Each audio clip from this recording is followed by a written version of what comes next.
ibn Fadl al-Balkhi. Kata beliau, di masa kecilnya Imam Bukhari itu kehilangan mata, kehilangan penglihatan mata alias buta. Sedangkan ibunya muta'abbidah, orang yang ahli apa? Ibadah. Karena beliau ahli ibadah, otomatis ya gandungannya kalih sinten Gusti Allah. Tiap hari berdoa, tiap hari memohon kesembuhan untuk siapa? Anaknya. Terus sampai suatu saat ibunya Ra'at Ibrahim Khalilar Rahman. Ibunya ketemu ngimpi apa? Ketemu siapa? Nabi Ibrahim alaihis salam. Terus Nabi Ibrahim mengatakan apa? Innallaha tabaraka wa ta'ala qad radda basara ibniki alaihi bikathrati du'aiki. Sesungguhnya Allah Subhanahu wa taala telah menyembuhkan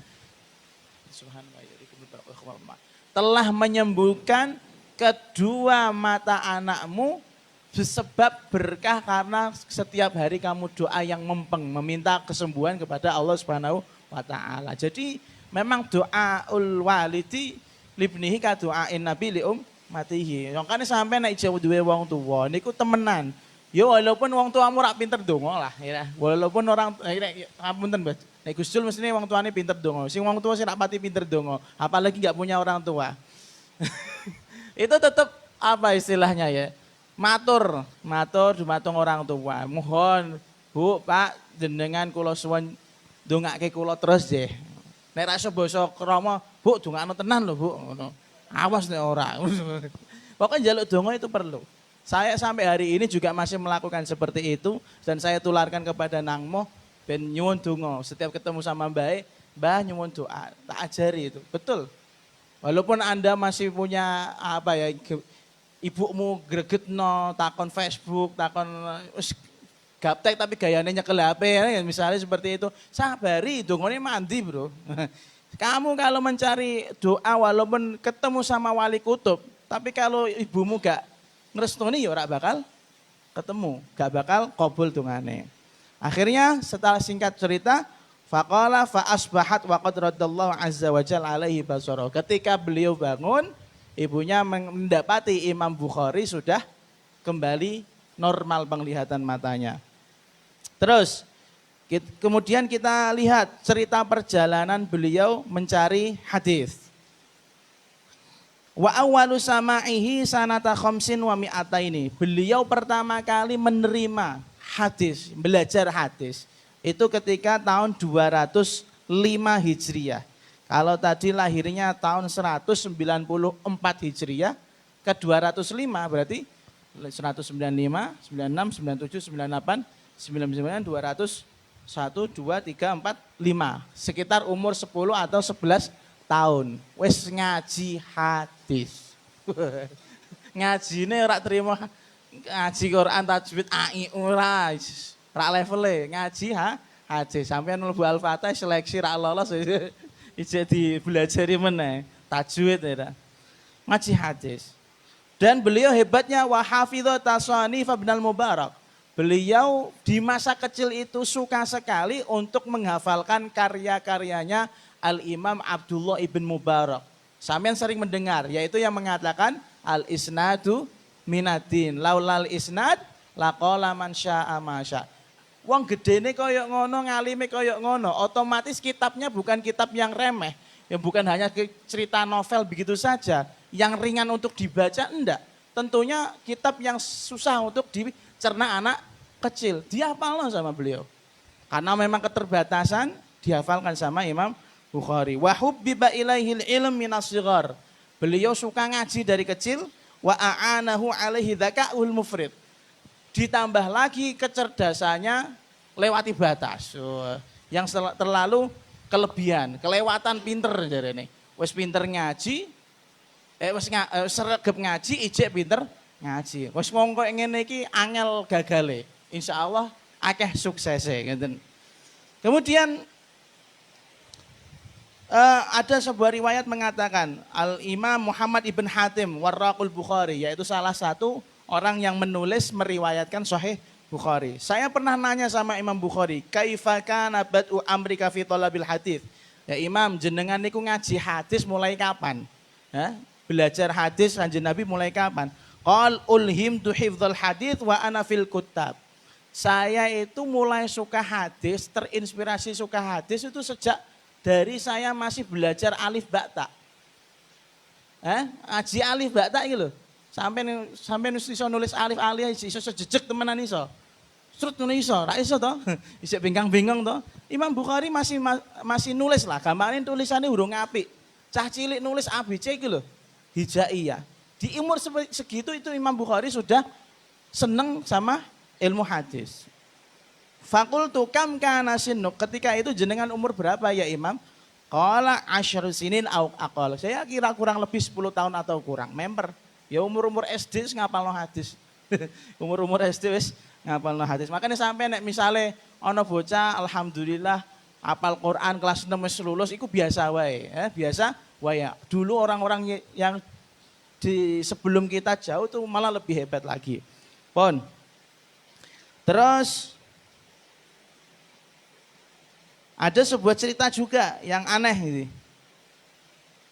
Tsumma kharajtu minal kutab ba'dal 'ashr faja'altu akhtalifu ila dakhili wa ghairihi.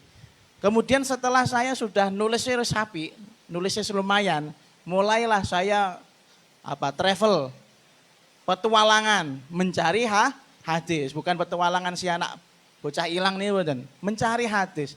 Berpetualang sampai saya mendapati beberapa ulama, diantaranya ada Al-Imam Ad-Dakhili dan lain-lain. Ngaji rono, ngaji rene. Iku bocah cilik indil-indil lho. Indil-indil mungkin saopet ngono iku mlaku golek rengkono, golek hadis. Ora golek iwak, ora golek napa? Cupang nih mboten. Ketemune cupong. Terus pada suatu saat hingga akhirnya ada orang yang meriwayatkan sebuah hadis. Riwayatnya rada aneh. Di situ dikatakan hadis ini diriwayatkan Sufyan an Abi Zubair an Ibrahim. Jadi ada orang yang mengatakan sanad hadis ini diriwayatkan Sufyan an Abi Zubair an Ibrahim. Kemudian di saat itu juga Imam Bukhari mengatakan, iku padahal ide cilik loh ya, ijek saopet ngono iku lho kasarane ya. Muni ngene, inna Abu Zubair lam yarwi an Ibrahim. Mboten ngoten niku, sanate keliru. Abu Zubair niku mboten nate ngaji karo Ibrahim. Cah cilik umur 10 tahun iso muni ngono. Iki bukan salah lho ya, iku memang karena terlalu cerdas. Akhirnya gurunya mengatakan gini. Gurunya mengatakan gini, wah aku kaget ono bocah benerno aku umur 10 tahun tapi benerno riwayat hadisku fantaharoni faqultu lahu. Maka kemudian Imam Bukhari mengatakan pada gurunya tersebut, irji ilal asl in kana indak. Jika kamu punya catatan, nuwun sewu Mbah, jenengan tulis delok isik catetane jenengan, mbok menawi apalane jenengan keliru. Cak cilik iso ngoreksi gitu. Apalane jenengan keliru, Mbah. Nek cara kula mboten niku. Mangke jenengan deloki kitabe meleh, deloki catatan misal jenengan mondok riyen niku pripun. Konokne, Bu. Akhire fadakhala wa nadhara fihi tsumma kharaja. Faqala li kaifa huwa ya gulam. Kemudian gurunya masuk melihat ngungkrah-ngungkrah kitabe, ngungkrah-ngungkrah catatane dan ternyata betul. Apa yang disampaikan Imam Bukhari bahwasanya Abu Zubair tidak pernah meriwayatkan dari Ibrahim seperti yang dikatakan. Akhirnya dia heran. Kok bisa kamu hafal seperti itu? Wong kamu cah cilik macamnya lah golek iwak, macamnya ya bolang, reng-di. Kok iso gue? Akhirnya dijawab dengan lengkap. Huwa Az-Zubair ibn Adi an Ibrahim, laisa Abu Zubair an Ibrahim. Jadi keliru nulisnya. Apalane saya keliru. Yang benar bukan Abu Zubair, tapi yang benar itu Zubair bin Adi. Ngono. Itu dikoreksi, luar biasa. Akhirnya gurunya mendengarkan si Imam Bukhari bisa menjawab seperti itu, mengatakan sodakta, kamu betul. Dan beliau mengatakan, delok iki kitabku, tulisanku, catatanku, tolong koreksi no. Umur 10 tahun ngoreksi hadis. Gue sampean garap hadis ngawur. Apa yang dikatakan Imam Bukhari itu nanti ya, Masya Allah. Bon, terus ada banyak sekali cerita. Tunggu saya lompat-lompat lagi. Apalagi ini. Ada cerita juga. Ada seorang yang namanya Muhammad ibn Salam al-Bikandi. Muhammad ibn Salam al-Bikandi. Beliau termasuk salah satu sesepuh di daerah Samarkand sana. Dan sudah mendapati Imam Bukhari itu sudah terkenal bahwasanya anak kecil tapi ahli hadis. Ya, ngoten. Suatu saat ketemu sama Imam Bukhari, akhirnya beliau mengatakan, "Undur fi kutubi, fama wajadna fiha min khata'in fadrib alaihi kaila arwihi." Wahai sobi, wahai gulam, wahai anak kecil, tolong ini catatan saya dibaca, dikoreksi. Kalau ada yang keliru, kasih tanda saja ya, biar nanti saya nggak perlu meriwayatkan hadis-hadis yang salah. Betul itu. Ditandai semua, yang salah ditandai, dan kemudian setelah itu dikembalikan sama Imam Muhammad bin Salam al-Bikindi. Kemudian ketika beliau meriwayatkan, itu biasanya rawahul Bukhari, ya, rawahu Muslim, boten. Wa hadzal hadits rawahul fata waridul fata. Hadis ini diriwayatkan oleh anak kecil tersebut dan diridhoi sama anak kecil tersebut. Kalau enggak cocok, hadzal hadits lam yardul fata. Hadis ini tidak diridhoi atau tidak disenangi sama anak kecil tersebut. Orang-orang ini tanya, loh, Al-Fatah ini siapa? Cah cilik iki sapa? Dan ternyata huwallazi laisa mithluhu Muhammad bin Ismail. Lah itu bocah iku sing mbok takokno iku ya iki. Cah cilik iki Muhammad bin Ismail. Ndak ada tandingannya ini bocah. Ini bukan dongeng loh ya. Sampeyan kudu wajib iman loh ya. Ini bukan dongeng belaka, ini asli ini. Riwayatnya banyak ini. Terus kemudian ternyata Imam Bukhari selain menghabiskan ilmu guru-guru yang ada di sekitar beliau juga banyak sekali berpetualang mencari hadis-hadis di luar daripada Bukhara. Jadi dulu zamannya Imam Bukhari kalau tidak salah, kota-kota yang terkenal menjadi pusat keilmuan tentunya Makkah, Madinah. Kemudian ada Irak, ada Basrah, ada Syam, ada Khurasan. Khurasan ya mungkin Iran ya, Syam dan lain-lain. Itu 5 negara besar yang saat itu menjadi pusat daripada studi Islam. Nek pengen pinter ngaji ini 5 daerah iki. Nek ibaratnya saiki yo ning Yaman, ning Mesir kayak ngoten niku. Itu termasuk tujuan. Bayangno cah cilik wis seneng rehlah, sudah seneng thalabul ilmi ke sana kemari. Kalau kita alhamdulillah cukup di Al-Fatah, insyaallah cukup ya. Kemudian dan beliau bukan hanya ngaji sama sing sepuh-sepuh tok. Ngaji sing sak pantarane ya iya, bahkan ngaji sama orang yang di bawah beliau ya iya. Nah, makanya belum dikatakan orang yang ahli hadis, belum dikatakan menjadi orang yang pantas mulang hadis kecuali dia mau belajar sama orang yang di bawahnya. Nah, ngono. Dan makanya termasuk ini akhlak ini diteruskan sama Sayyid Muhammad, diteruskan sama Sayyid Ahmad dan beberapa masyayikhnya Abuya itu. Kalau Anda perhatikan sanadnya Sayyid Muhammad itu terkadang beliau itu malah meriwayatkan dari orang yang levelnya tidak sebanding dengan beliau. Secara umur gak sebanding, secara posisi juga gak sebanding.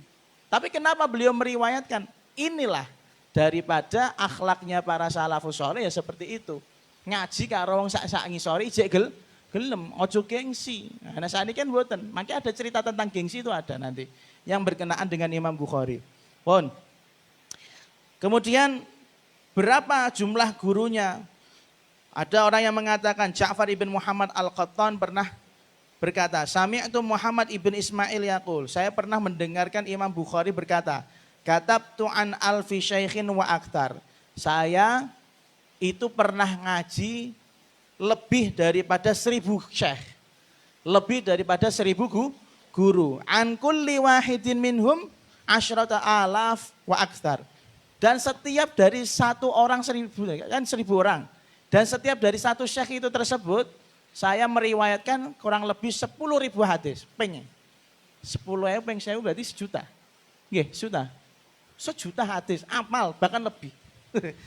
Ma indi hadis illa adzkuru isnadahu. Saya tidak punya hadis kecuali yang saya hafal, semuanya saya hafal sanad-sanadnya. Ora sombong niki, hak niki. Sekali lagi, ini bukan dongeng. Ini cerita nyata, fakta kuburannya wonge ana. Muga-muga awak dhewe iso ziarah rono ya. Amin amin, kok ora yakin ngono amin.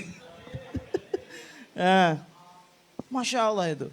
Jadi nek ngaji kita menanan, ngaji bahkan dalam riwayat mengatakan Imam Bukhari itu pede mengatakan gini, aku tuh kalau ngaji sama guru, itu tak tanya, Mbah, ini sanatnya siapa? Si Fulan, Fulan ini namanya siapa? Mbahnya siapa? Abahnya siapa? Ngajinya sama siapa? Diterangno. Kemudian yang atasnya lagi itu ngajinya sama siapa? Gurunya siapa? Muridnya siapa? Terangno. Satu hadis ono sanat, misalnya ono wong telu, wong papat, itu apal sak napa? Apa istilahnya? CV nih ya, CV ya, CV ya.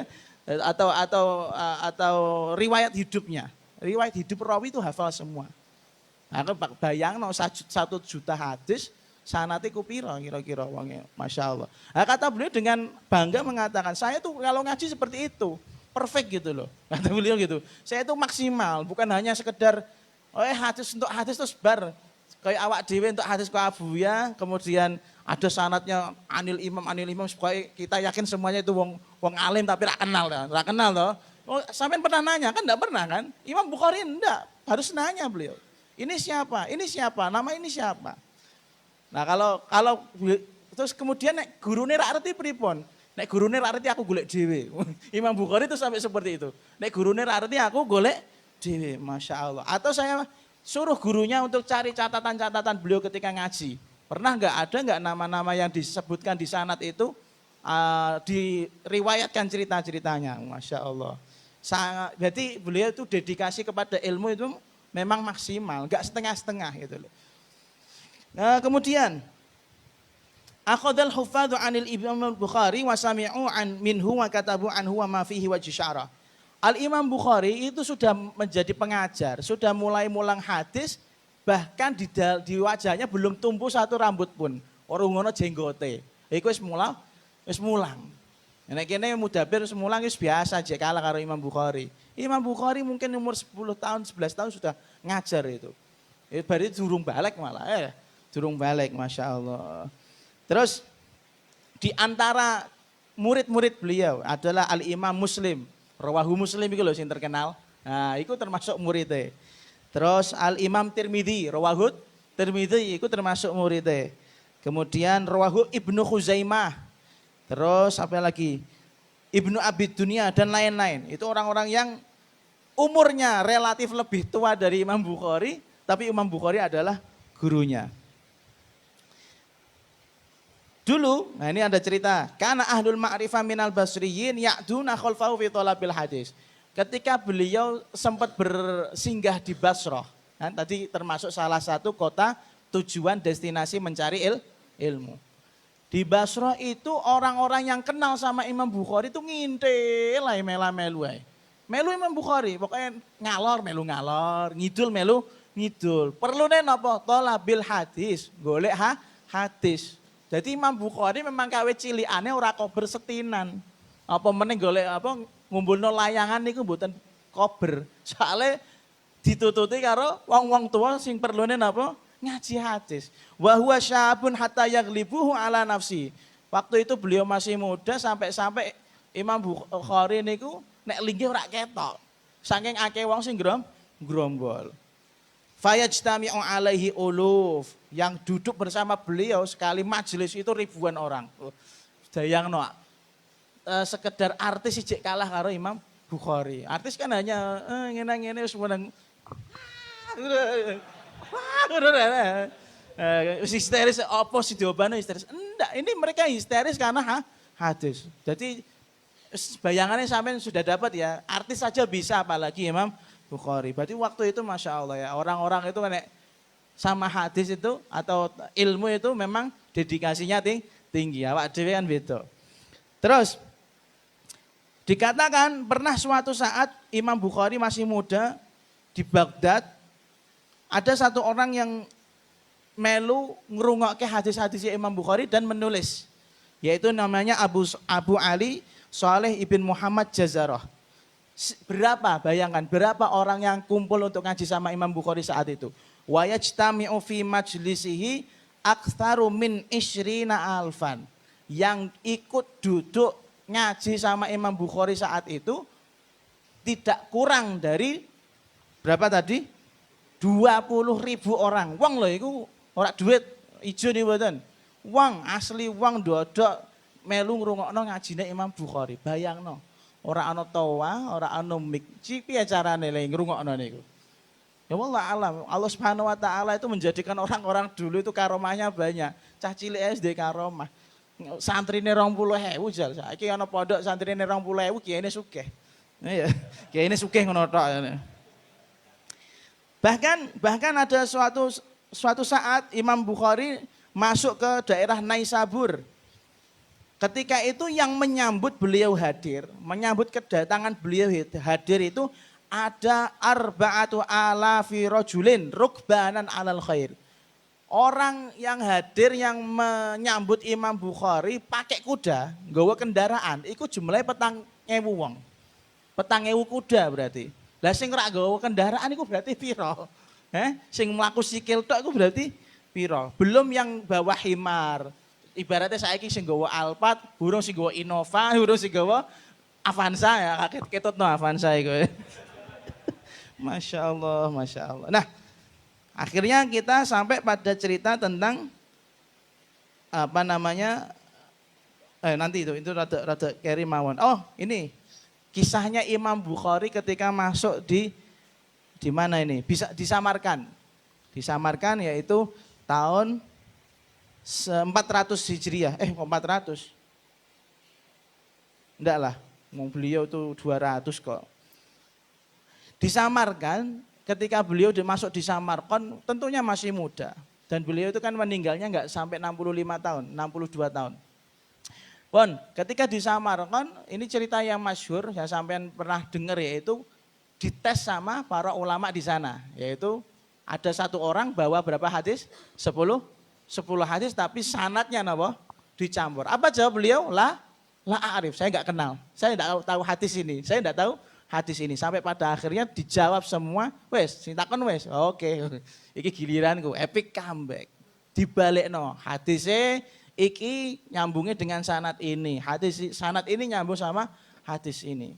Dikoreksi semua itu 10 orang. Akhirnya mereka iktiraf mengakui keilmuannya Imam Bukhari dan mereka ngaji sama Imam Bukhari. Wah, iki cerita tapi koyok dongeng tapi asli ono iki. Kemudian ada cerita lucu. Kunna inda Muhammad ibn Yusuf al-Firyabi. Orang yang namanya Muhammad bin Yusuf al-Firyabi. Al-Firyabi ini termasuk salah satu rawinya Sahih Bukhari yang muntasyir, yang termasuk terkenal di kalangan para salaf atau di kalangan orang-orang yang ngaji hadis. Mungkin kan antara satu riwayat dengan riwayat lain ada perbedaan sedikit itu. Tapi riwayatnya Al-Imam Firyabi dari Sahih Bukhari itu yang paling banyak digunakan di dunia saat ini. Imam Firyabi ini itu seumuran sama Imam Bukhari. Pernah suatu saat kunna natanazzah fi'la syabab. Dulu kami itu ya nom-noman lah. Tahu dolan-dolan, niling, serak cetha, nggawa motor geber-geber rono, cewek siu-siu itu biasa. Paham ya sampean gambarannya? Pernah suatu saat seperti itu, jalan. Fi aklil firsot, ini belum saya cari. Firsot ini artinya apa? Golek apa ini? Murbi itu apa ini? Wedel. Firsot isi anggur. Nah, berarti nganu ya, nek cara Jawa nom-noman golek pentil ngono ya. Paham ya? Cara wah ngucah yatim siji lho medeni. Ya, fi aklil firsat wa nahwi, yaitu intinya memetik buah-buah yang gampang didapat. Mungkin Naisabur waktu itu banyak buah-buah anggur gitu. Tapi apa yang dilakukan Imam Bukhari? Imam Bukhari masih kecil, apakah tergoda untuk ikut? Enggak. Gak ikut sandi kalau bocah futsal melu. Nah, ini kata beliau, wa kana la yuzahimuna fi syai'in mimma nahnu fi. Beliau kami ajak untuk main enggak mau. Tetap dia apa? Wa yuqibbu alal ilm, ngaji ya. Maca kitab ae. Repot dhewe kanca Imam Bukhari, pintere mek dhewe. Pun. Kemudian apa lagi? Wah ini nek tak cerita-cerita lagi akeh lah pokoknya testimoni orang-orang yang di atas beliau, orang-orang yang sepantaran dan orang-orang yang di bawah beliau, bahkan ila akhir fi hadhil ayam itu masih ada orang-orang yang memuji Imam Bukhari memiliki kecerdasan yang luar biasa. Pun pernah ya akeh. Terus, nah ini uniknya kan tadi saya katakan Al-Imam Muslim ngaji sama siapa? Imam Bukhari. Ini ngajinya bagaimana?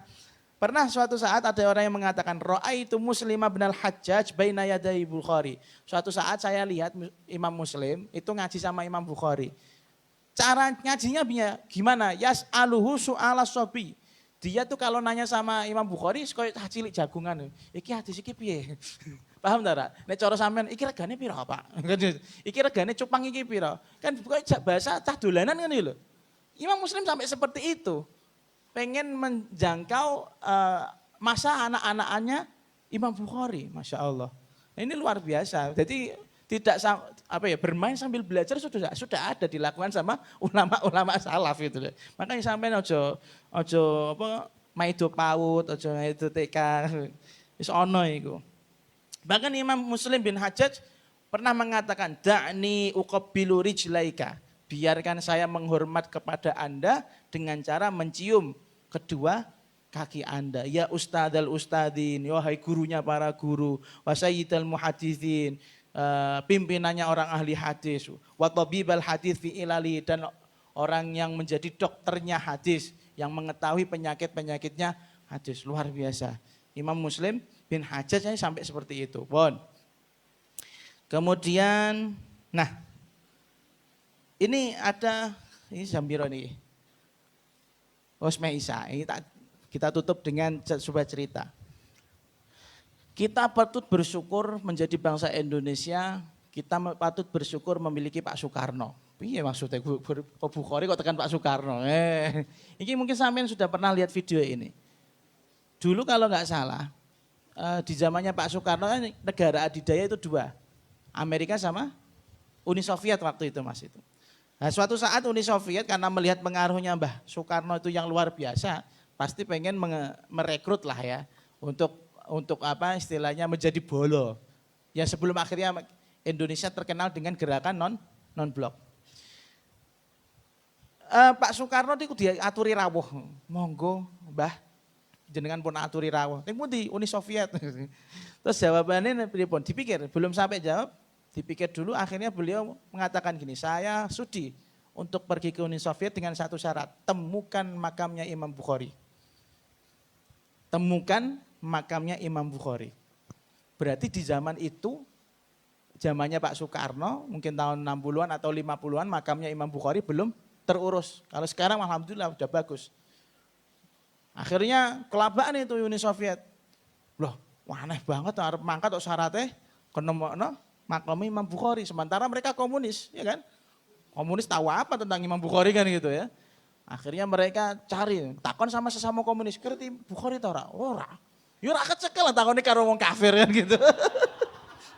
Dasar pekok sing ngakone wong Islam kan harusnya tanya sama Islam, sementara kan komunis kan anti Islam kan, anti apa namanya? Anti agama kan. Nakonnya karo padha kafire, ya ora bakal paham lah koyo ngono-ngono iku. Akhirnya mereka putus asa. Kemudian laporan sama Pak Soekarno, "Mbah, ini kami gagal menemukan. Kalau permintaan Anda kita ganti dengan permintaan yang lain gimana? Misalnya minta duit kayak atau minta emas batangan berapa kontainer misalnya gitu." "Oh enggak, tetap itu. Carikan makamnya Imam Bukhari dulu. Kalau enggak ketemu saya enggak sudi ke sana." Hingga akhirnya baru tuh mereka takon sama sing Islam.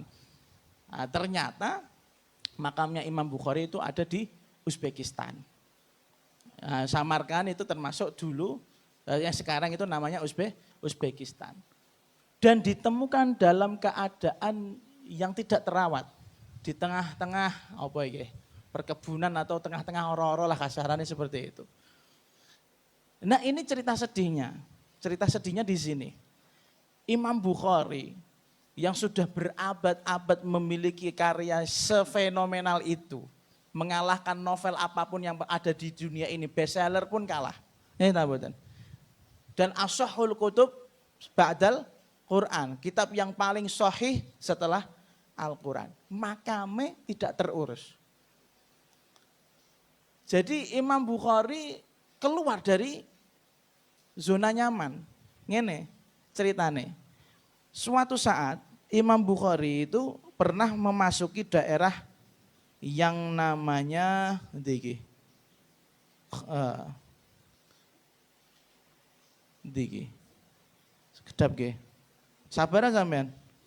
Oke, cerita kok enak kok ya. Daerah yang namanya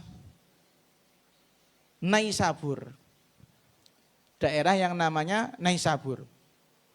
Di Naisabur, beliau ketika masuk di daerah Naisabur mendapatkan penghormatan yang luar biasa karena namanya Imam Bukhari itu terkenal di mana-mana.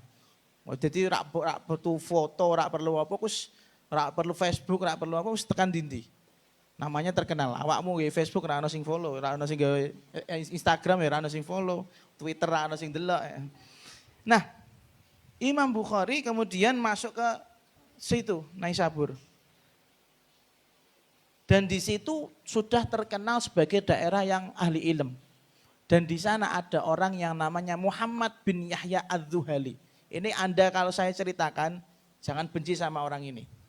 Ini bagaimanapun imamu ahli sunnah wal jamaah. Jadi kalau kamu, betul ini jelek, tapi kalau kamu menyalahkan Muhammad bin Yahya Az-Zuhali, salah. Salah betul. Muhammad bin Yahya Az-Zuhali ketika tahu Imam Bukhari masuk ke Naisabur, itu senang awalnya. Senang. Dan beliau imamu ahli sunnah wal jamaah, imamu ahli hadis, fikih, wara, kemudian ahli tasawuf dan lain-lain. Ahli ibadah dan lain-lain. Yakin itu. Bahkan Imam Zahabi mengatakan beliau termasuk pimpinannya orang-orang ahli hadis. Tentunya berarti wong soleh gitu loh. Sekali lagi mindset Anda Muhammad bin Yahya Az-Zuhali adalah orang soleh. Wes titik. Orang alim. Jangan dipertanyakan apa kontribusi beliau terhadap agama Islam. Banyak sekali. Kalau kita kan kontribusinya tidak ada. Makanya jangan sampai mencacat orang ini. Muhammad bin Yahya Az-Zuhali ketika tahu Imam Bukhari datang ke Naisabur, senang. Sementara Muhammad bin Yahya Az-Zuhali waktu itu posisinya sudah sangat tinggi di Naisabur. Bahkan selevel menteri, selevel khalifah itu kalah sama dia. Paham sampean? Selevel khalifah, iku nek rakyat kok muni Muhammad bin Yahya Az-Zuhali ngomong ngene, khalifah kalah. Khalifah itu bisa dikudeta. Paham sampean? Sengeri itu posisinya Muhammad bin Yahya Az-Zuhali. Tapi ketika tahu Imam Bukhari masuk, senang dia. Bahkan menyuruh beberapa santrinya, nek ngaji karo kono barang, aja ngin kuthok, iku wong alim diparani. Tapi lama-lama namanya manusia, dabba fi qalbihi al-hasad. Di hatinya mulai dirasuki yang namanya hasud. Nah iki bedone wali karo nabi. Nek nabi rak bakal ono sifat hasud. Mulai hasud. Akhirnya namanya orang pinter. Dia cari celah bagaimana caranya bisa menjatuhkan Imam Bukhari.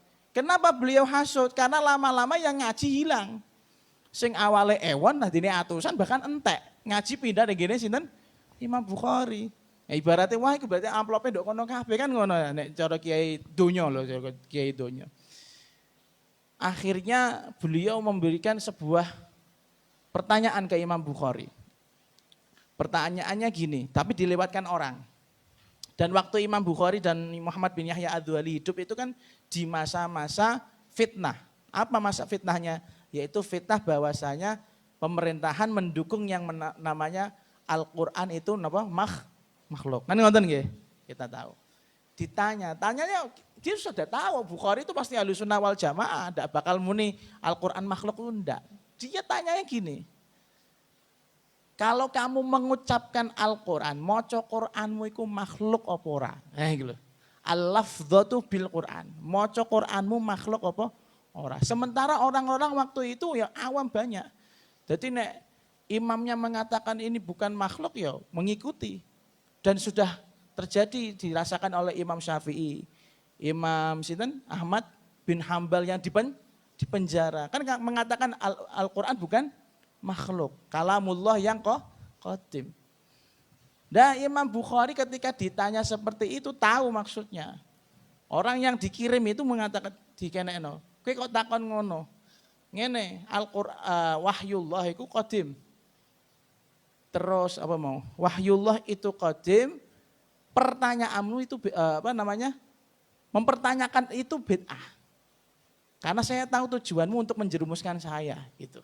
Tujuanmu untuk dirumuskan saya. Sampai pada akhirnya dipepet terus. Akhirnya Imam Bukhari mengatakan statement gini.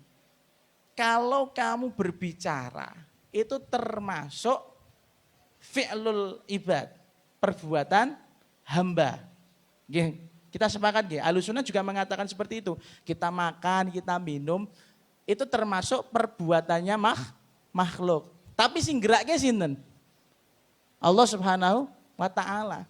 Berarti kalau kita baca Al-Qur'an, baca Al-Qur'annya ya, bukan Qur'annya. Kalau kita baca Al-Qur'an, bacaan kita ini termasuk perbuatan hamba. Soalnya kan iku ono ganjarane, kan ngoten. Al-muta'abbad bitilawatihi itu karena kita baca. Maka ketika kamu baca Al-Qur'an itu, maka bacaan yang keluar itu bukan isinya loh.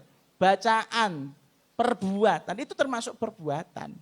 Khalqul ibad. Nah di sini. Tapi beliau enggak mengatakan Al-Qur'an itu makhluk. Al-Qur'an tetap kalamullah qadim. Cuman bacaanmu itu loh. Gitu. Bener nggih? Ahlussunnah seperti itu nggih. Supaya sampean mudeng ta iki. Saya cilik-cilik tak beleni meneh soalnya Ahlussunnah wal Jamaah. Akhirnya disinilah mulai digoreng. Ya, wah, Bukhari mengatakan Al-Qur'an itu makhluk. Mateng kowe. Yang terjadi sangat menyedihkan.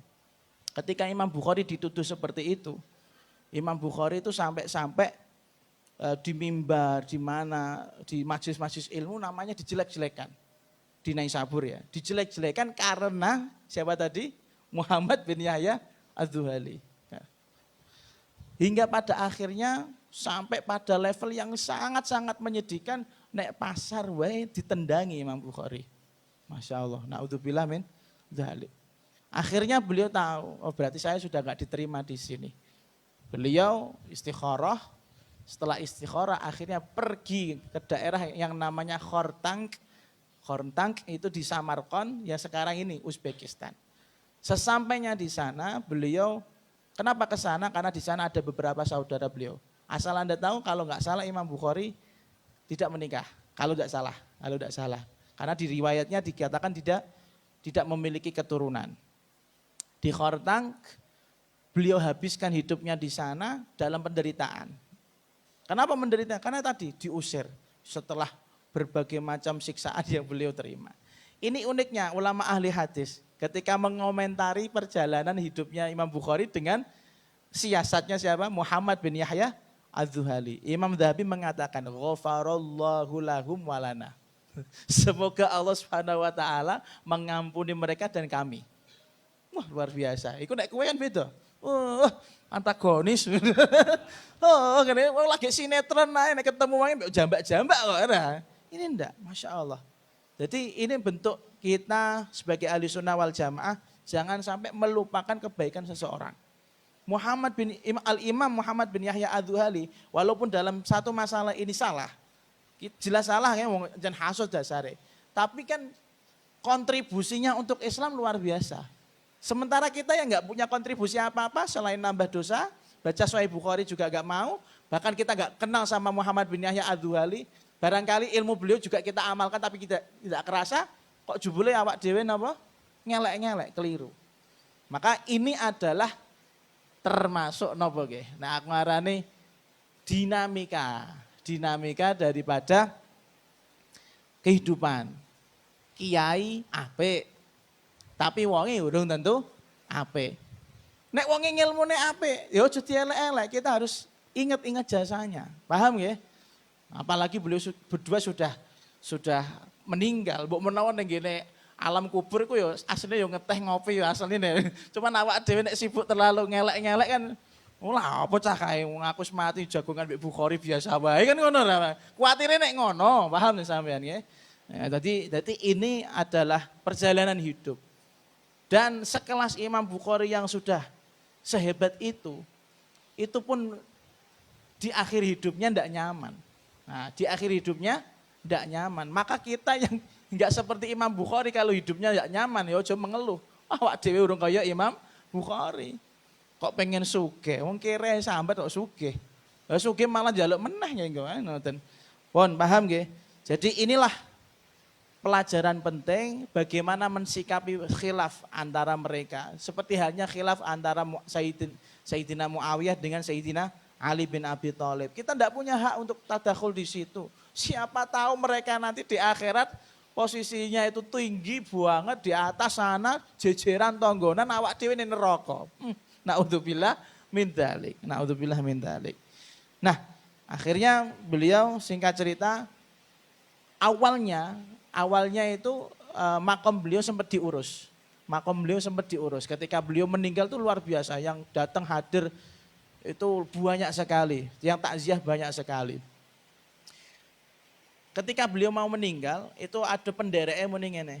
Aku meh ndereke Imam Bukhari. Ketika belum sampai 20 jangkah, Imam Bukhari itu terus kemudian bercucuran keringatnya mengatakan, kurang sedela aku mati, tolong aku balekno neh. Dek gini iku mau, gini tempat persembunyian yaitu di Khortang yang akhirnya menjadi kuburannya Imam Bukhari. Dia di situ minta dikafani, minta disolati, pokoknya wasiat seperti biasanya dan pada akhirnya beliau meninggal di malam 1 Idul Fitri, malam 1 Syawal tahun berapa ini? 256 Hijriah. 1 Syawal tahun 256 Hijriyah wa umruhu ithnatani wasitun sana. Umurnya 62 tahun. Masya Allah. Jadi inilah yang dirasakan para aulia. Inilah yang yang dialami oleh para aulia. Mereka kelihatannya hina di dunia. Tapi ternyata nama yang harum sampai hari ini Imam Bukhari. Sampai pernah dengar jenenge Muhammad bin Yahya Ad-Dzuali? Belum pernah kan? Ayo, soalnya aku ya lagi roh padha tak kandhani iki maksudnya. Berarti alhamdulillah jasanya Imam Bukhari lebih diingat daripada jasanya Muhammad bin Yahya Az-Zuhali. Tapi sekali lagi kita sebagai ahli sunnah wal jamaah, santri sing tulen ojo ngasih ngelek-ngelek wong sing antagonis. Karena kalau Anda buka kitab tarojim, kitab-kitab biografi para kiai, para masyayikh atau para ulama, itu semuanya ndak ada yang mengatakan Muhammad bin Yahya Az-Zuhali itu jelek, ndak ada. Beliau itu baik, hanya saja semoga Allah mengampuni beliau dari masalah itu satu itu tok. Salahmu mesti cita loh, coba eleng-eleng salahmu. Wah kepol, nyeliding tekel gosane, terus nyenter manuke gosane. Terus apalagi?